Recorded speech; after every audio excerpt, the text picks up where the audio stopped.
The OTT is a proud member of the Tech Podcast Network found at www.techpodcast.com. If it's tech, it's here. And it's brought to you this week by Audible.com.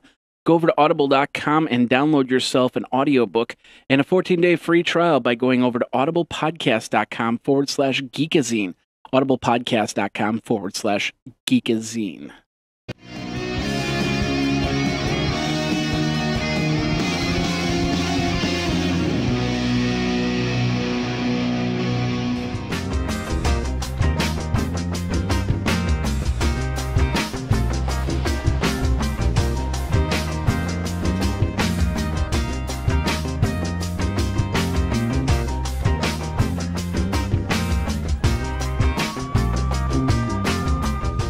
Ladies and gentlemen, boys and girls, children of all ages, Jeffrey Powers here, and I got a little frog in my throat. I don't know why. Excuse me. How you doing? Jeffrey Powers here. Welcome to the OTT, over-the-top television at its best. If you deal in IPTV, in satellite TV, cutting your cable, internet TV of any way, shape, or form, then this show is right for you because we're going to be talking about the cool news of over-the-top television.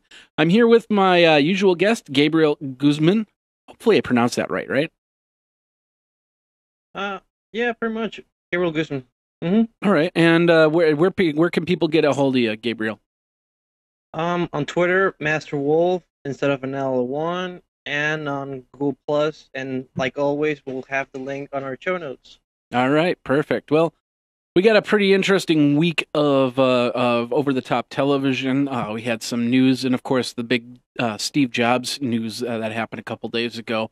That's been rocking the world, but we do have a lot of OTT news, and we're going to get into it right now. We're going to start over at broadcastengineering.com. It's a new website that I've never really been to too much, but they're basically talking about the games, the Fun Spot games that are now available on your Roku 2 streaming player. And I'm going to tell you something, Gabriel. I played a couple of those games and wasn't too impressed with the games. They have Texas Hold'em, they have Mahjong Fruits and Dracula's Coffin, Rock Swap Adventures, Kaboom Sudoku, Patience, and they're all 99 cents each. So they're pretty cheap. And you really get a cheap game for a cheap price. So, do you have a Roku at all, Gabriel? Not at the moment. Oh, okay. Well, you're planning to get one, right? Yeah. But right now, my OTT is my Xbox 360 and my PS3. Okay. So, would you want to play? Now, we talked about Angry Birds before, and that's actually a pretty decent game. It's not too different than if you downloaded it for your phone or if you downloaded it for the Chrome browser or anything like that. And you use the remote pretty well. But these games by FunSpot are they're kind of cheesy. They're kind of like the 99-cent game packs you get at Best Buy with your PC or for your PC. So I suppose things are going to get a little bit better as we go along, but for now, I don't really recommend too much on these games. They're even talking about some sort of way that you can interact with other people on the game. Like with the Texas Hold'em, you're supposed to be playing with other people, but I don't think that that's the case. So, yeah, you should be able to get it with the HD, the XD, and the Roku 2 XS. Well, I mean, if it's good if it means more proliferation of apps onto the Roku and devices like it, but I mean, yeah, they all look pretty generic, kind of like what GameLoft does for the iOS and the Android system. But I mean, from the picture that I'm going through the website, the Texas Hold'em looks pretty the most decent one at least. Yeah, I played the other game. There were like 3 games that I downloaded, and one of them was like this diamond thing where you basically you have the diamonds and the squares and stuff like that, and you're supposed to switch 2 of them to create rows of 3, which was it was decent, but once again, it was very very choppy, very choppy. I'd personally wait if anybody wants to buy a game. Personally wait because these are not really to par. And plus, if you do download the games, they said once the other games, like there's going to be supposed to be a version of Pac-Man that comes onto the Roku. You can only have so many games on it unless you put in a 2 GB micro SD card, and then it'll store more game information. But if you don't have that on your Roku, then you can only pretty much put 2 games into the Roku.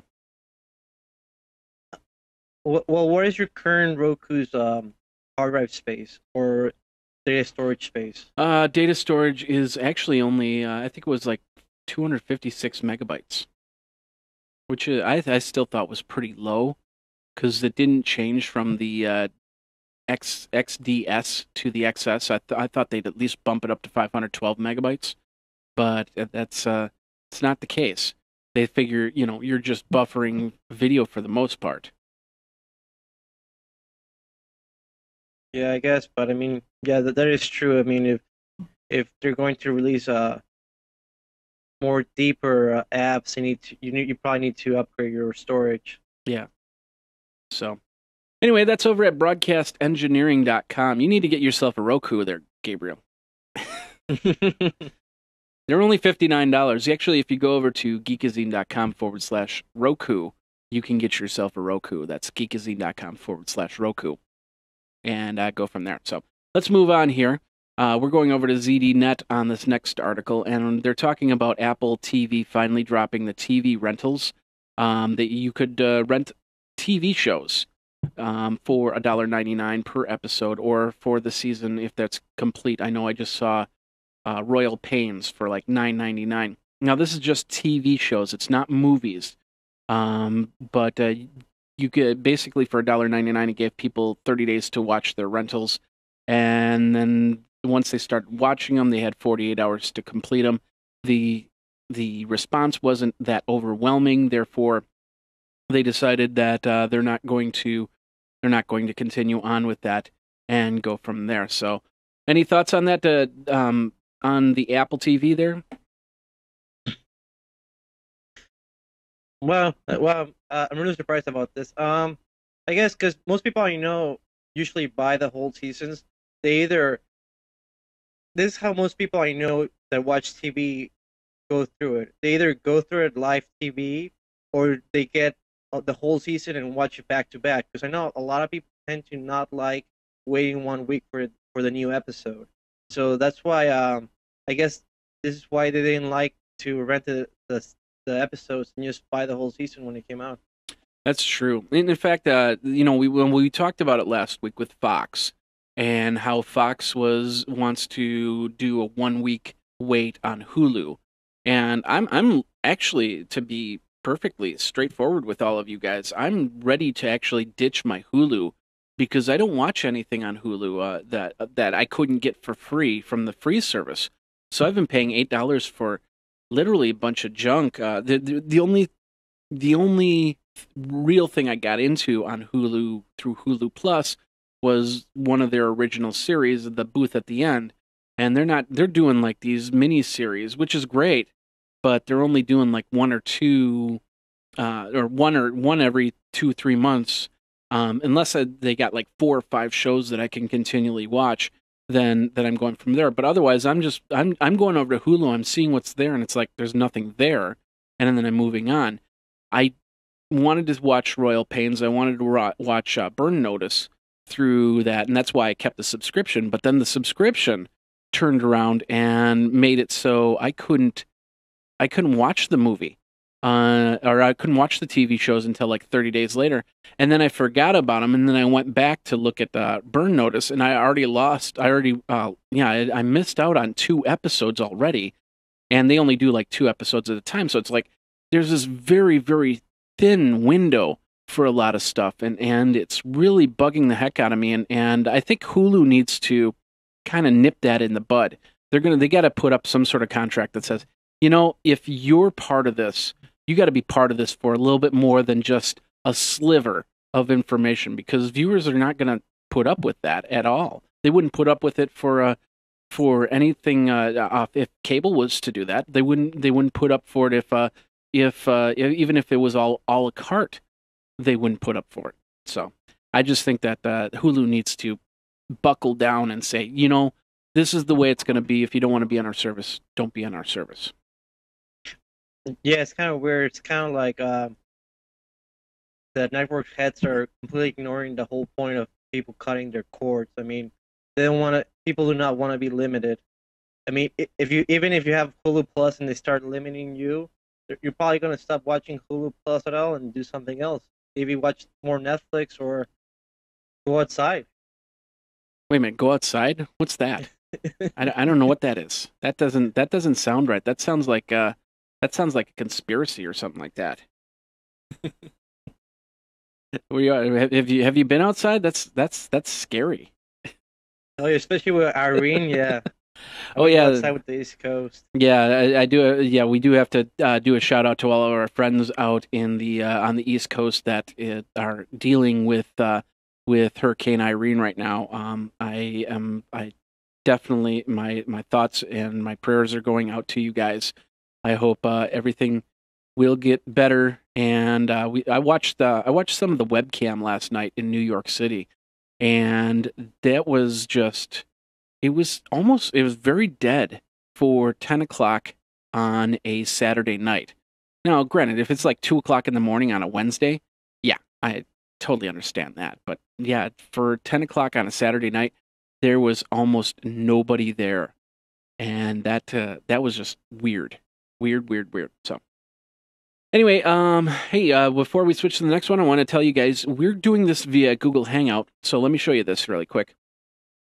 Gabriel, you can't see that because I go through a different camera. This is the Google Hangout. You can be part of this Google Hangout if you want to talk about over-the-top television. You just basically let me know. Go over to Google Plus, find me, Jeffrey Powers. Of course, you can find me through the show notes. I'm down here on this camera right now, and you can get that information. And then I put you into the OTT circle, and then we do it every single Sunday at 7 p.m. Eastern Standard Time. That you can come on and talk about over the top television, give us your input, your thoughts, your beliefs, or anything else. And that's how we're doing this on this Google Hangout. So pretty successful so far. I hope everybody's had a good time watching the other episodes there. All right, let's move on here. Let's go over to precentral.net, and this is an article that you brought into the conversation. This is about the touchpad. Now, first of all, did you get your touchpad? Did you get a touchpad? Yes. Yep. I got the 32 gigs for Really? $150. Nice. Congratulations. Hey, look what I got. Oh wow. Is it It's Oh, that's the original case. it's a case. Yes. I ordered now. I think I got to return. I don't know if I have to return it or not, but they didn't charge me, and they still sent the case anyway, which means I probably should return it. But yeah, so yeah, I ordered a whole bunch of stuff because I thought I had 3 or 4 touchpads coming, and all 4 of them got yeah, it was 4 touchpads. All 4 of them got turned down. One of them was from Barnes and Noble, and I talked about it in an article how they should have. They dropped the ball on that. They should have given us a discount gift certificate to purchase a Nook for $150. Because if that would have been the case, I would have been out there buying a color Nook right now, like $50 for a Nook and $100 for a color Nook. That would have made the most sense, and their customers wouldn't have revolted. But there were a lot of people revolting because of the HP touchpad, and it was kind of frustrating. But anyway, excuse me. We'll go over to precentral.net, and we're talking about Hulu blocking touchpad owners from watching videos. Now we go from my rant about about Hulu. What since you brought this to the table, why don't you talk a little bit about it? Well, not to go into too much of a rant here, but I pretty much got the HP touchpad. Let me see. I ordered it like the 20th when it actually went on before Amazon went on sale with it, and I got it around the 22nd. So out for like 2 days, I was actually had access to all of Hulu. I mean, like we talked before, most of the Hulu content is Hulu Plus right now. Yeah. Well, at least like Family Guy and American Dad. So I mean, I don't really watch that much stuff, but I mean, I actually had access to it. It was kind of clunky. I mean, I think that's probably just the touchpad because um I don't know if you ever used a touchpad, where it's kind of like a little bit buggy and slow. Mm-hmm. But yeah, and it's just really pissed pissed me off because I had complete access to it, and then for no reason, just because uh given the fact that like even if you have a Hulu Plus account, you don't even have the access to Hulu Plus at all. Oh, So it's really? not just the fact about it, like you even if you gave them the 8.99 or 7.99 a month, you still would not have access to it with your HP touchpad. Now, what I don't get about it is nobody has a touchpad 3G. Nobody has a touchpad 4G. Nobody has, they just have the Wi-Fi model touchpads in 16 or 32 gigabyte models. If they have anything 3G or 4G, it was a prototype, and somebody's got their lucky hands on it. But Yeah. the reality is that there's no reason why Hulu can't stream to the tablet, and it just doesn't make much sense unless there's some sort of um, Nielsen rating algorithm or something like that it can't pull from a touchpad to watch videos. And further, was there ever a cable that you could actually hook this up to an external source like an iPad or something like that, where you could hook it up to a projector or a TV?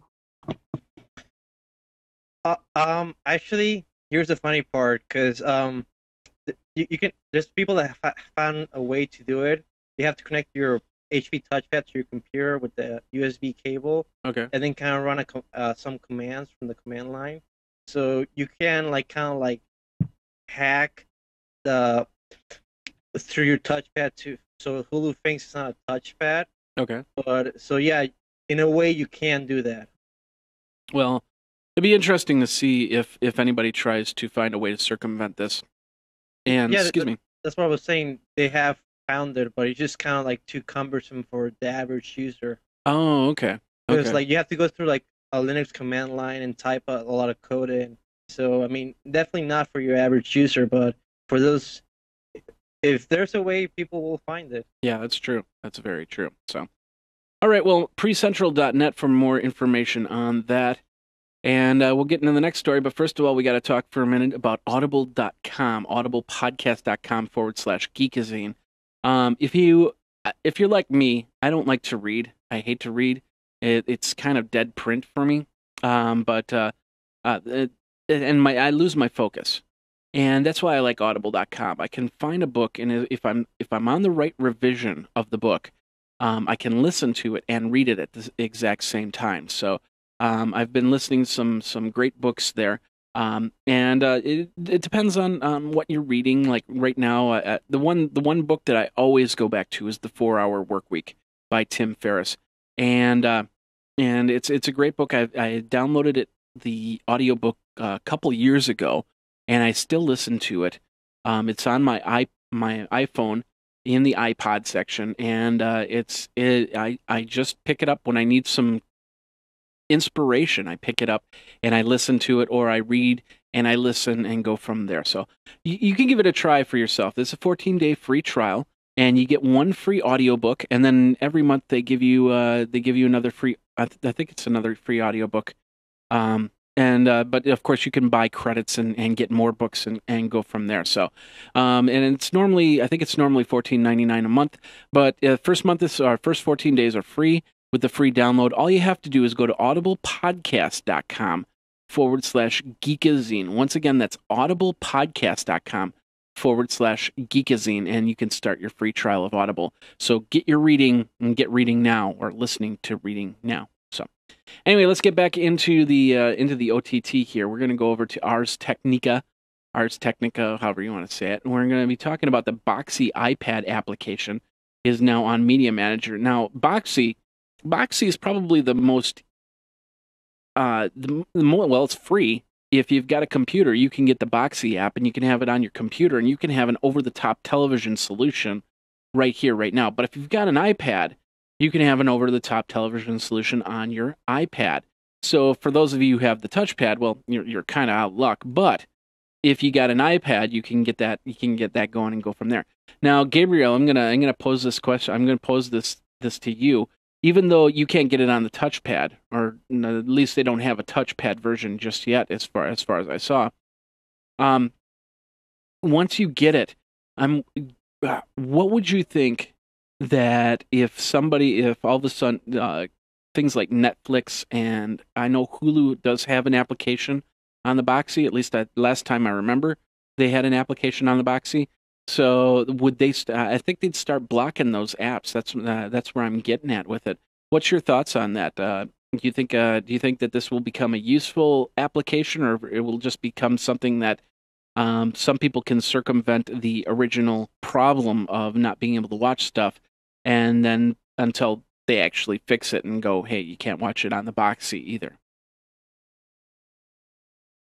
Well, that's a kind of a big question. It all depends. I mean, if it really proliferates into the iPad and people are using it a lot, and if the people that make the Boxee app can find some way to monetize this, then obviously they will actually keep it and not block anything. But on the other hand, if they start making no money and they get some DMCA takedowns from companies, they'll probably start blocking stuff.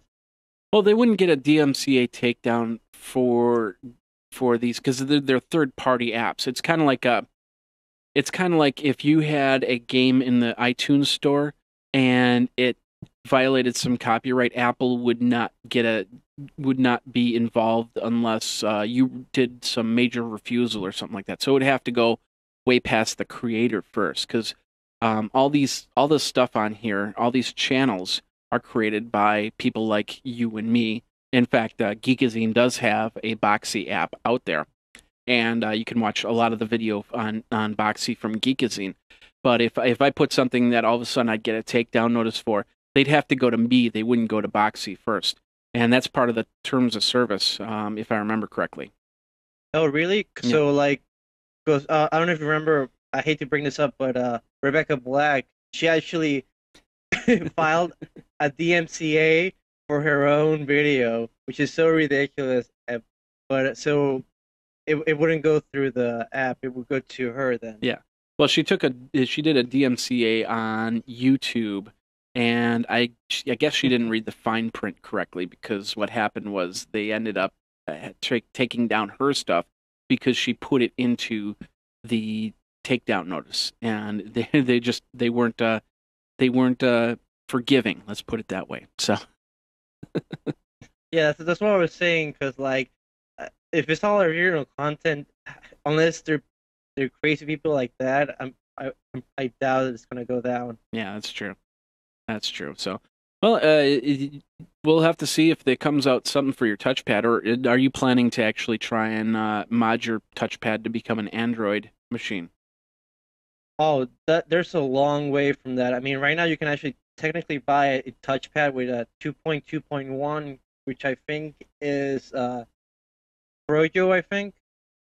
Yeah, I think that's Froyo, because 2.3 is gingerbread. Yeah. Yeah, so Yes. but it's not really optimized to use the a tablet. It's more for a phone, so it's kind of like weird. But yeah, Yeah. you can technically buy from eBay a touchpad running 2.2.1, Yeah. but I wouldn't really recommend it. Well, it's kind of like buying a beta version of a program. There's a ton of bugs to it, because it's not intended for the device itself. So yeah, and it's a bunch of open source people writing open source code. So whenever it gets done, it gets done. So within a year or two, I could see the development of a touchpad in there, and adaptation. But then again, it's all about if somebody sits down, takes the time to do it. But I mean, right now I did kind of like patch my iPads to make it run. It runs much faster than it did, and you can even overclock it.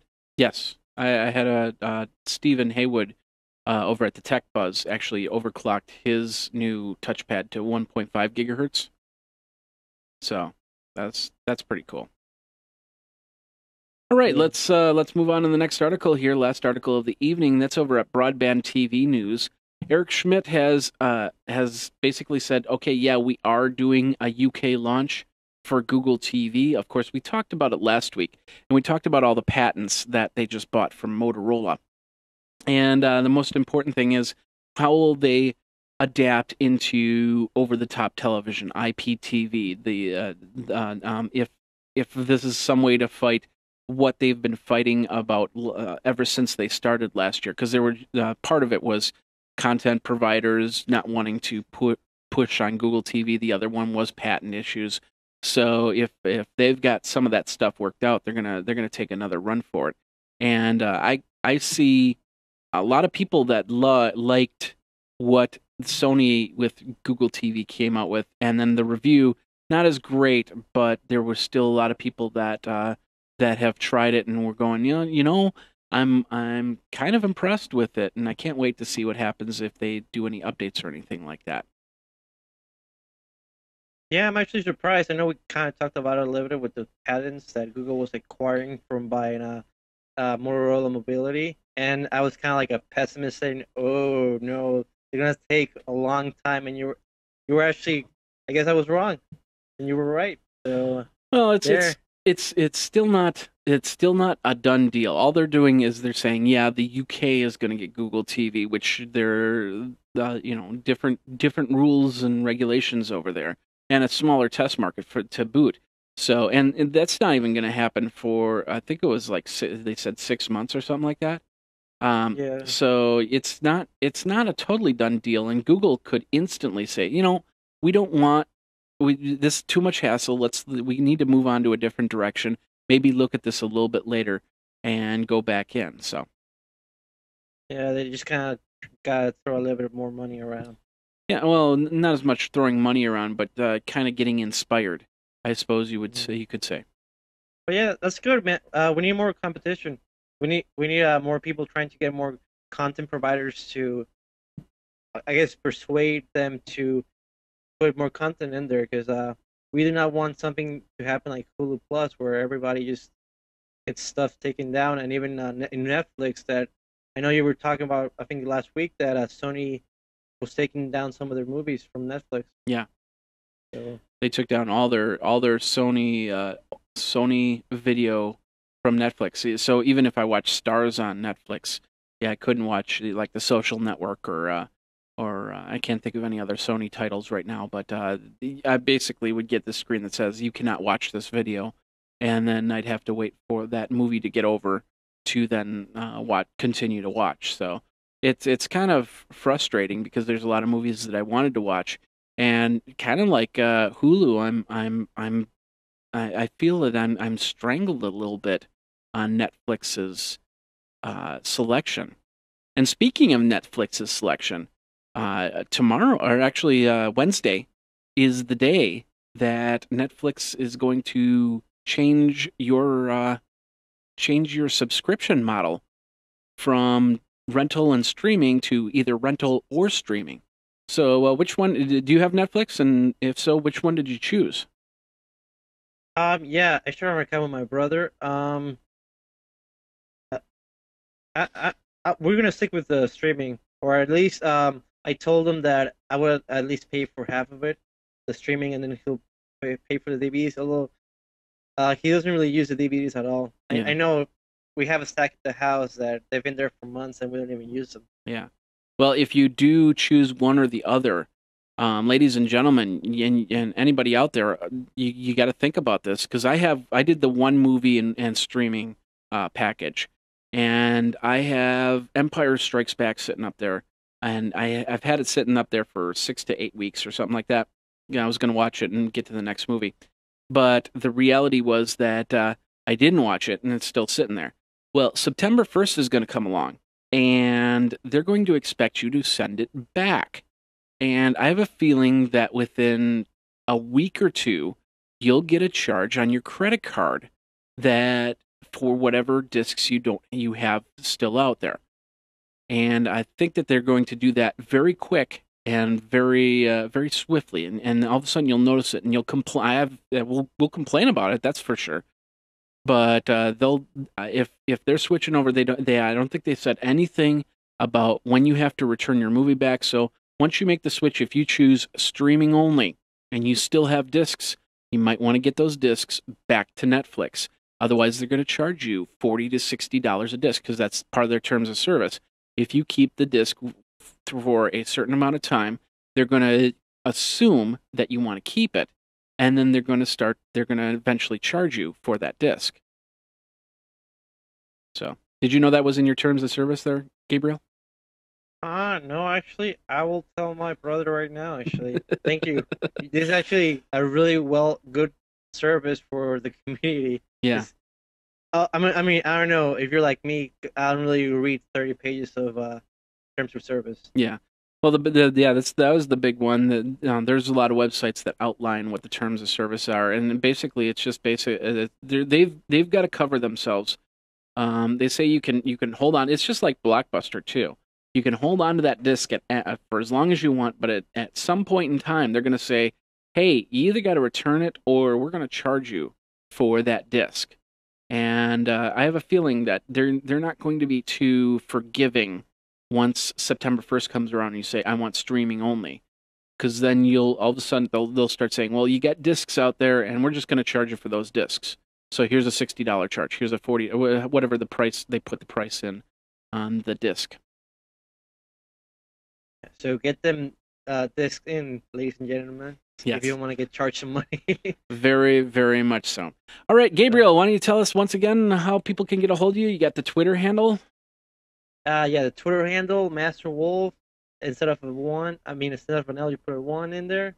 And Google Plus, and like always, we'll have everything in the show notes. All right. Got any plans for this holiday weekend? We're not going to do a show next week, by the way. We'll be back in 2 weeks because the band is playing almost every day during the weekend. So I'll be playing. We're playing. We have a local ferry up north.